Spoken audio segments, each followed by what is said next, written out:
Right. Hi there. This is Professor Tajer Khazin connecting with you from Ottawa, Canada.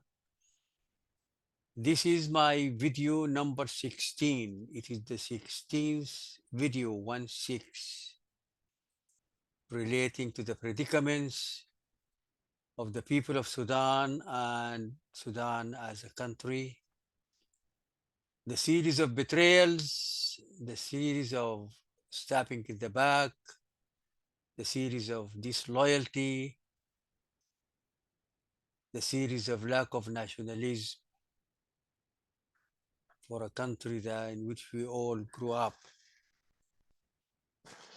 The title of this video, YouTube, is No President Kiir. You are eroding Sudan's trust in you. I repeat, no President Kiir. You are eroding Sudan's trust in you. And I will tell you why. In this series, there shall be no compromise because this relates to Sudan. There shall be no political correctness, although it is my habit, but not this time.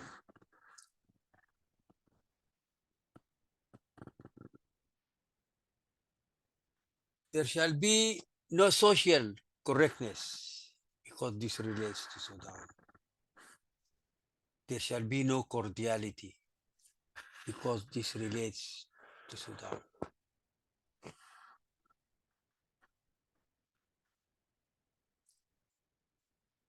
And I will add no Malik Agar, not with Tutkew Gatluak Manime. No, not withstood. You made a mistake.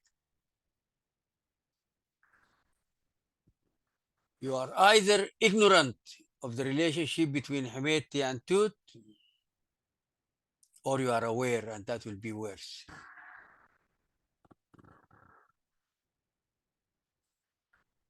We thought that President Kiir could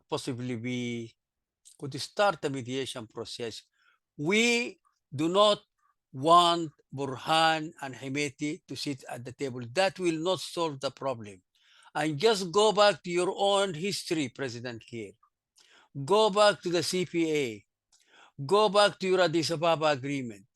Go back to your revitalized agreement. Those were processes. It was not two people sitting together. You did not sit with anybody. Your people were sitting with those people and reaching an agreement. So why now? Why? Sudan is 40 million people, 4 times the population of South Sudan. And we have been there since time immemorial. So this is not a personal feud. This is not a personal fight between General Burhan and Muhammad Hamdan Daglo Hemedti. No. This is an insubordination by a force that was allowed to grow the detriment of Sudan.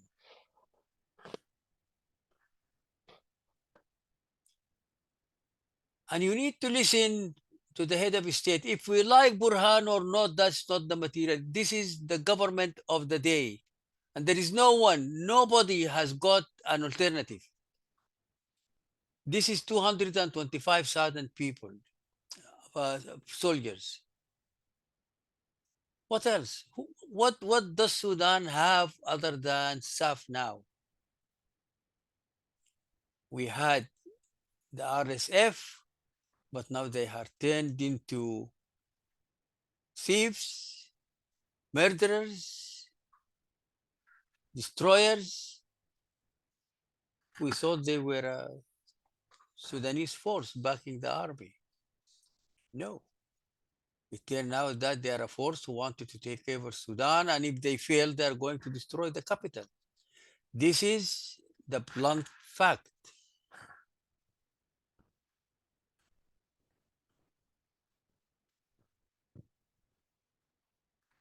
we would like you to listen to President Al Burhan because he is now the head of the authority in Sudan.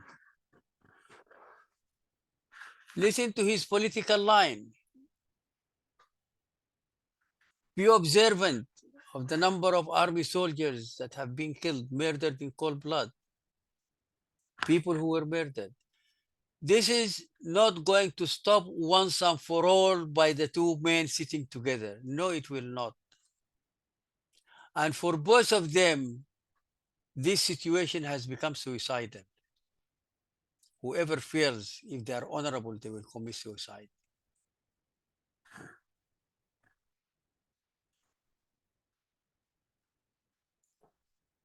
Mr. President,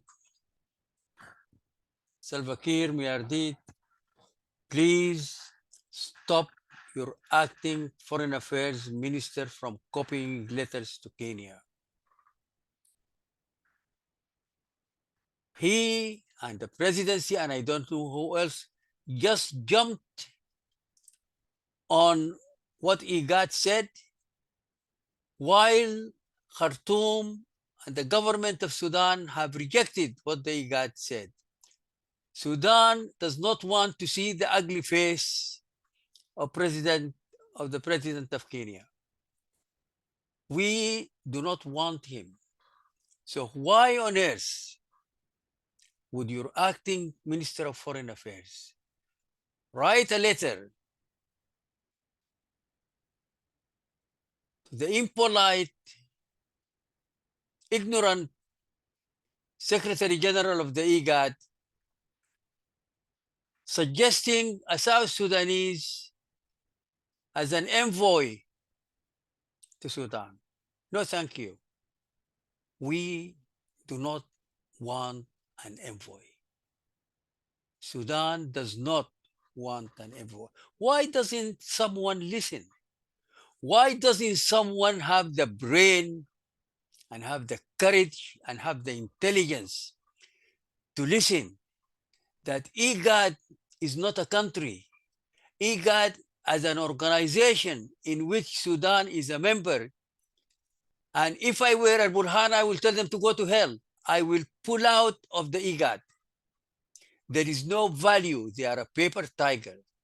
And this insolent Secretary General, he said he was going to hold Al Burhan accountable. Goodness gracious. What a humiliation. Somebody like him wants to hold Al Burhan accountable. He forgets that he does not stand on his own feet.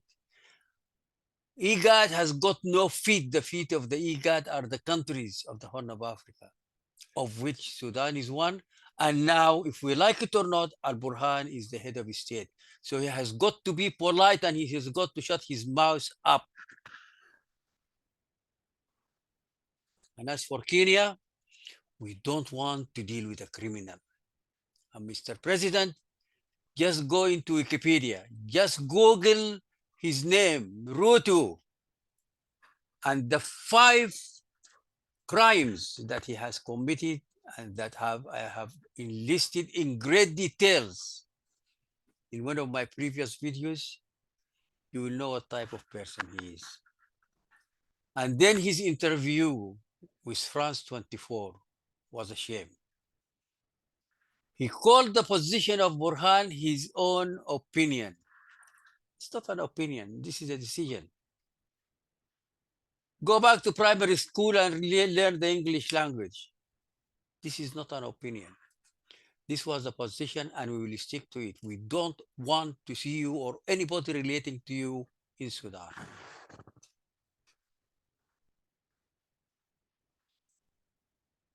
But my concern is not really Kenya. They can go to hell. My concern is South Sudan, where quite a bit of my heart and soul rests there, and I have some of my best friends from there. I hate to lose that. But Mr. President, you are pushing us closer and closer to the wall. We don't like to be pressed against the wall.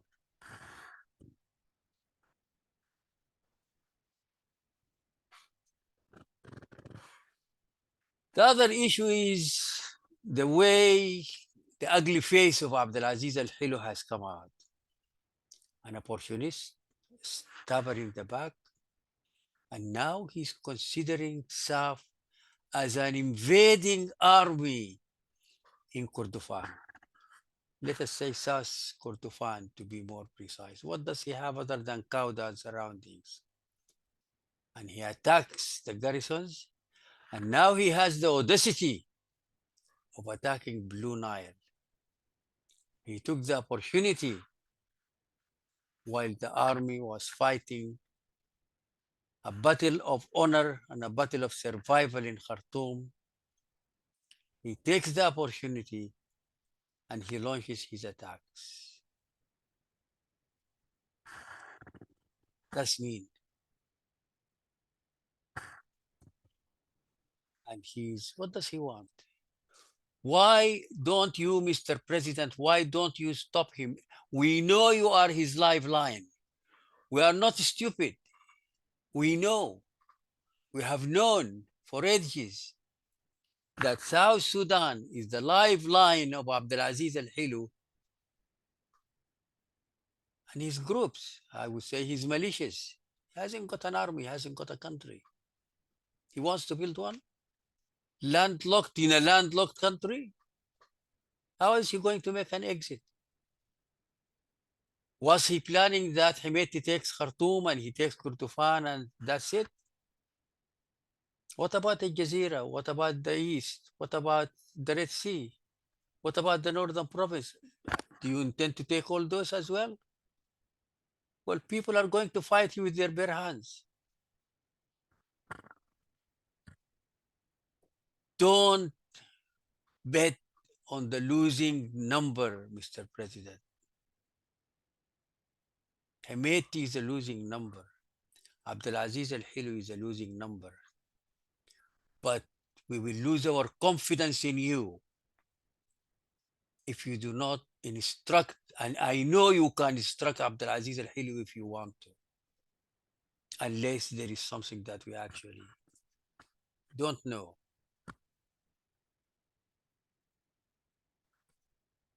He considers himself an invading force in Kordofan, which is within the current political boundaries of the country, while they are fighting a battle of honor in Khartoum.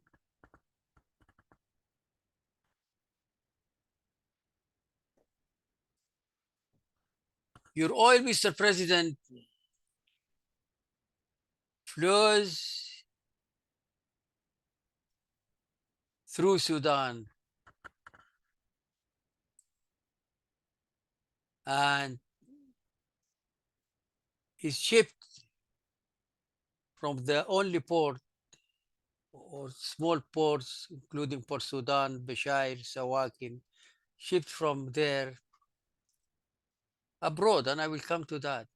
So it is not Awlad Mansour who are protecting your oil. It's not Awlad Mansour who are exporting your oil. And Awlad Mansour at the small clan of Hemedti, which is part of the Mahamid, which is part of the Rizekat. So are dealing with a sub tribe. That's, if we can assume that you want to deal with Hemedti.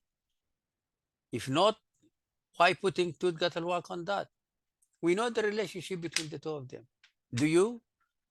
I hope someone will make it possible for you to listen to this video.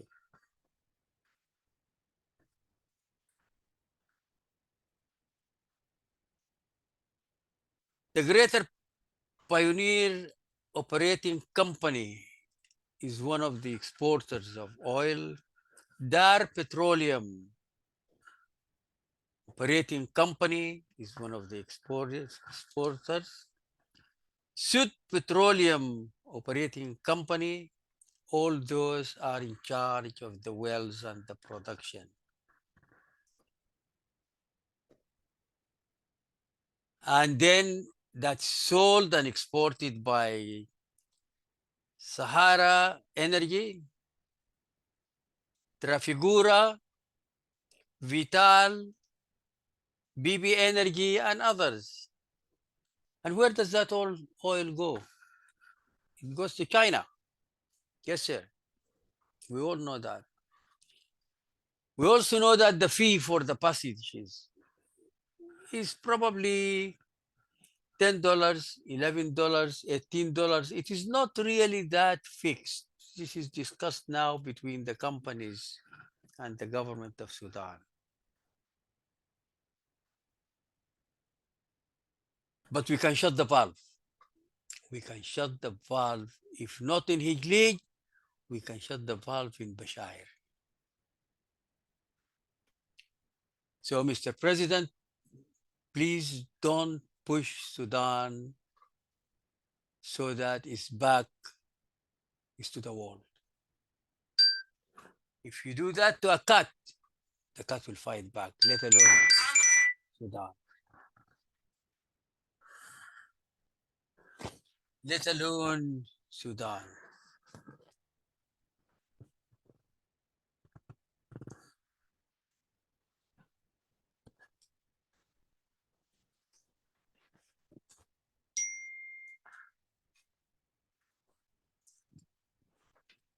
Well, I don't want to make this a long video. It was pointed to the fact that I just received photos of Malik Agar, Barnaba Marial, Tutkew Gatluak sitting with you. Malik Agar, well, if I were Burhan, I wouldn't allow him to travel outside the country. My friend Barnaba Marial, well, I am starting to put question marks. And they are increasing by the day. As for you, Mr. President, you were a hero of your people. I thought that you had wisdom. I thought that you care for the country and you are aware of where the real strength of Sudan lies. Patience have got limits. There is never endless patience. There are no free lunches, Mr. President. No free lunches. We are not going to do you favors while you are not doing those favors. You need, I gave you my advice before. I suggested that you put in place a think tank to help you. I told you that you need to put a national committee, not a person. We do not accept a person. Whoever you send out, we are not going to accept them. And Al Burhan is going to see this video. We are not going to allow Sudan to go down the road of a failed state. It's already a fragile state. We have got to battle to deal with that. But come hell or high water, regardless whom we gain and whom we lose, we are not going to let Sudan go down the drain. Okay, Mr. President, and I hope somebody gives you sound advice. Take care. Bye-bye.